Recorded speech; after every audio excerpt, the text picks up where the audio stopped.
जनक उवाच कथं ज्ञानम् माप्नोति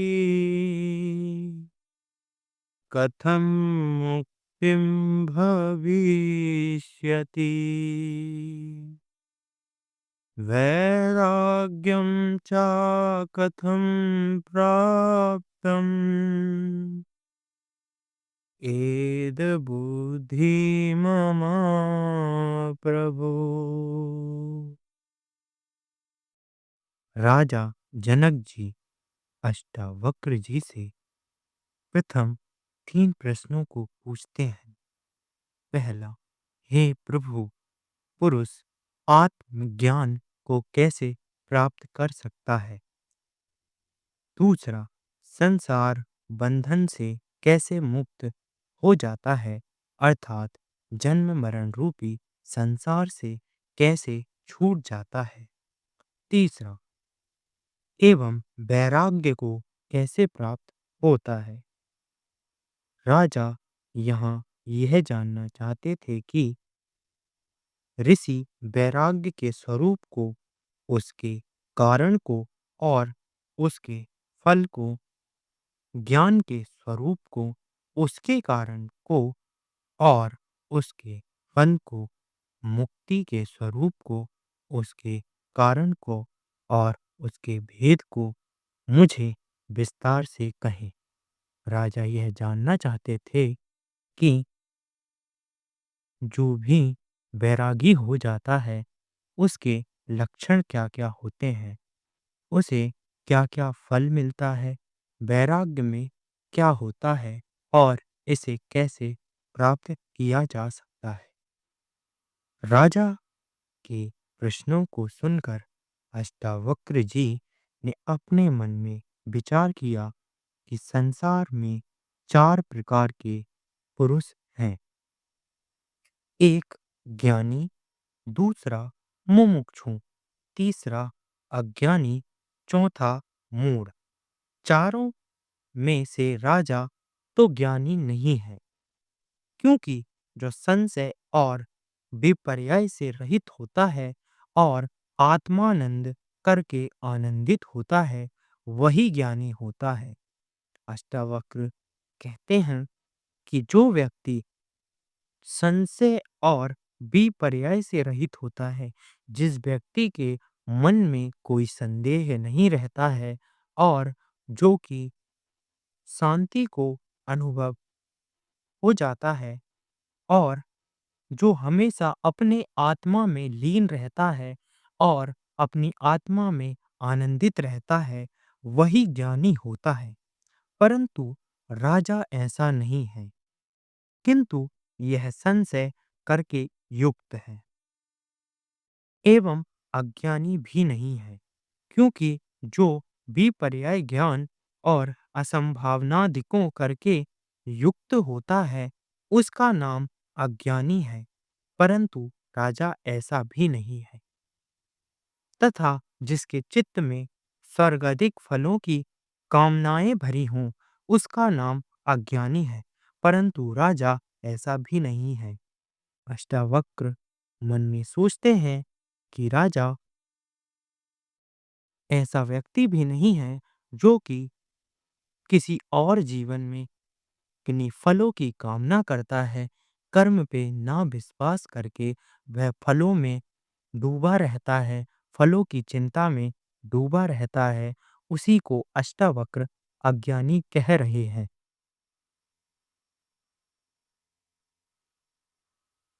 परंतु राजा ऐसा भी नहीं है। यदि ऐसा होता तो यज्ञादि कर्मों के विषय में विचार करता, सो तो इसने नहीं किया है, एवं मूढ़ बुद्धि वाला भी नहीं है, क्योंकि जो मूढ़ बुद्धि वाला होता है, वह कभी भी महात्मा को दंडवत प्रणाम नहीं करता है, किंतु वह अपनी जाति धनादिकों के अभिमान में ही मरा जाता है।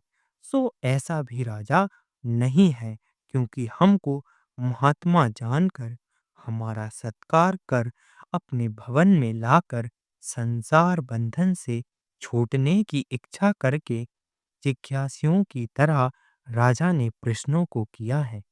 अष्टावक्र कहते हैं कि जनक मूढ़ भी नहीं है, क्योंकि मूढ़ अपने ही ज्ञान, अपने ही अहंकार में डूबे रहते हैं और वह ज्ञान प्राप्त नहीं करना चाहते हैं और वह अपनी ही साख, अपनी ही अहंकार में अपने को ही सर्वश्रेष्ठ मानते हैं। परंतु जनक ऐसे नहीं हैं, क्योंकि उन्होंने ऋषि अष्टावक्र को नमन किया, प्रणाम किया और उन्हें अपने सिंहासन पर बैठाया और उनसे कहा, हे प्रभु, हे महात्मा, मुझे भी वह ज्ञान दीजिए जिससे कि जन्म मरण के चक्र में हम मुक्त हो जाएं।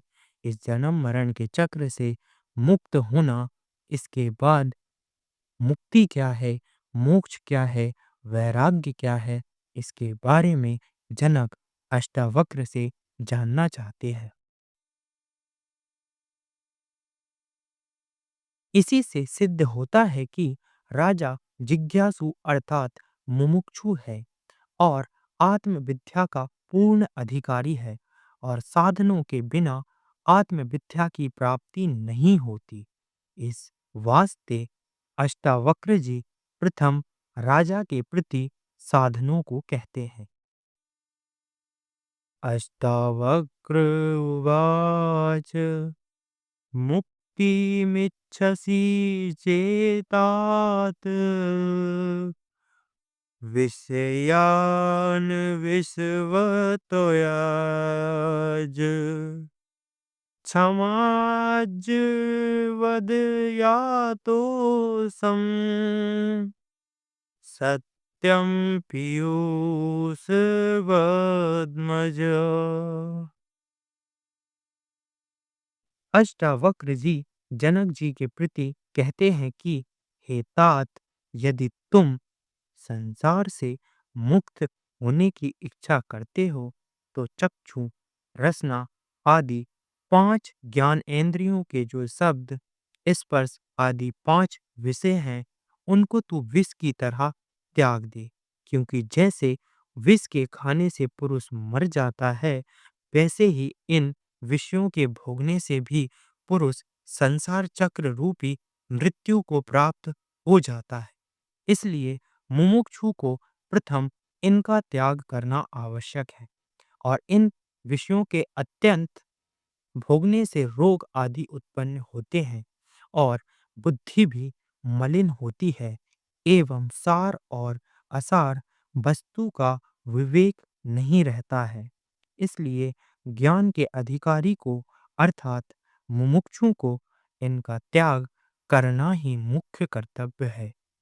प्रश्न: हे भगवान, विषय भोग के त्यागने से शरीर नहीं रह सकता है और जितने बड़े बड़े ऋषि राजश्री हुए हैं, उन्होंने भी इनका त्याग नहीं किया है और वे आत्मज्ञान को प्राप्त हुए हैं और भोग भी भोगते रहे हैं।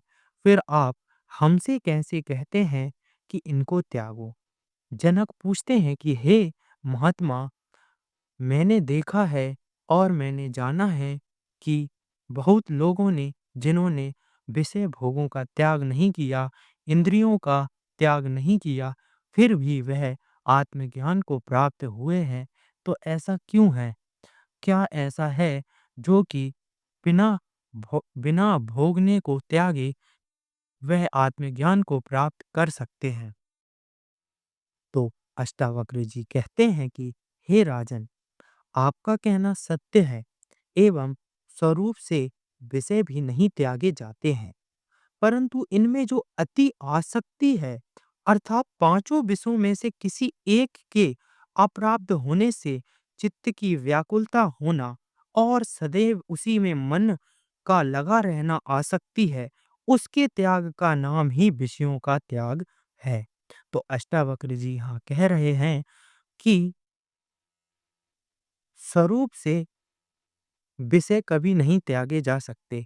शरीर का नियम है, शरीर भोजन से चलता है, तो भोजन को त्यागने से शरीर नहीं चलेगा। इसलिए अष्टावक्र जी यहाँ यह नहीं कह रहे हैं कि तुम भोजन को ही त्याग दो, तुम खाना-पीना सब कुछ बंद कर दो।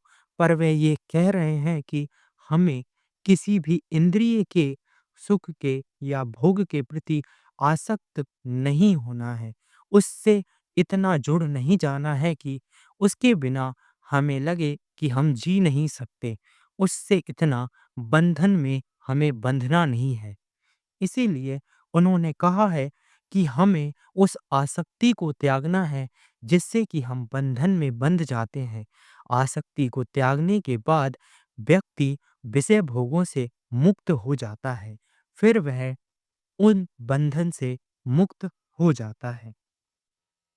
एवं जो प्रारब्ध भोग से प्राप्त हो उसी में संतुष्ट होना, लोलुप ना होना और उनकी प्राप्ति के लिए असत्य भाषण आदि का ना करना, किंतु प्राप्ति काल में उनमें दोष दृष्टि और ग्लानि होनी और उसके त्याग की इच्छा होनी और उनकी प्राप्ति के लिए किसी के आगे दीन ना होना, इसी का नाम वैराग्य है। यह जनक जी के एक प्रश्न का उत्तर हुआ।